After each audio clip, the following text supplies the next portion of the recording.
Say cheese, cheese. That's one of those things that they've always said to little kids, like, I try to get a kid to smile, and we say cheese, right? One thing that I've learned though, and I get why we do it. The word cheese naturally makes your cheeks open and your mouth go left to right, essentially. But that isn't necessarily what a smile is, because you can say cheese like this, and that's what the kids do. There is no feeling behind the word. It's also not the perfect word for the right shape, but it is closer than, say, we would never say that. Do you remember back in the day where there were a lot more parks that were made of metals and, a little bit more natural? I mean, again, processed materials, but, and then everything became plastic. And, a lot of that was obviously done because it's safer, but it became almost so safe and so constructed and so controlled that a lot of the natural flow of fun from our childhood games, I feel like, changed with it. There is something about authentic materials, authentic inspiration, authentic sharing that, I don't know, it's easier to connect with.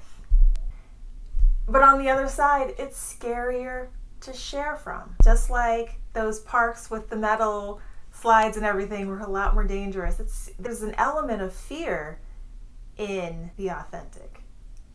And I'm making a stretch of a tie-in. Isn't it odd how the thing that makes us the most attractive is also the thing that is the most frightening often? Because when we are our authentic selves, there's room to be judged. See, it'd be different if I were my plastic self. Then I can say, oh, well, that wasn't me anyway. So if you didn't like her, it doesn't matter because that's not who I am. There's a buffer that happens between certain personas that we lead with and when we put ourselves on the line, when it's raw, when there's no denying that, yeah, that was you. That's scary. Yet, that is the thing that people are the most attracted to. What a conundrum. The whole thing. One thing that I've learned through modeling, a word that I coach people to say, is to say hey. You get a nice, effortless, easy smile. And I wonder also if it's not just the shape of the word itself, hey, but also the energy of invitation behind it. When you say hey, you're saying hi. You're sort of inviting someone into your space and saying, you're welcome to be here. Hey, conversation we're having together, I welcome. And something that I really believe about taking great photos, you have to have something in your mind. It's one thing just to be pretty, right? Like, that's good. That certainly helps things. To know your poses, to know your angles, like all of those things are very much supportive to a great photo. But the story you're telling from inside really does translate to the camera.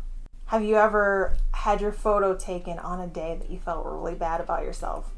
Like, just your hair wasn't doing the things and it was just unfortunate. And then someone takes a picture, maybe it's a family event and they're all taking random pictures, and you look and see later and you do look literally how you felt. That uncomfortable look of like, okay, I guess I have to do the thing because you're asking me to do it, but I don't want to do it. It translates on photo. My aunt likes the word candy.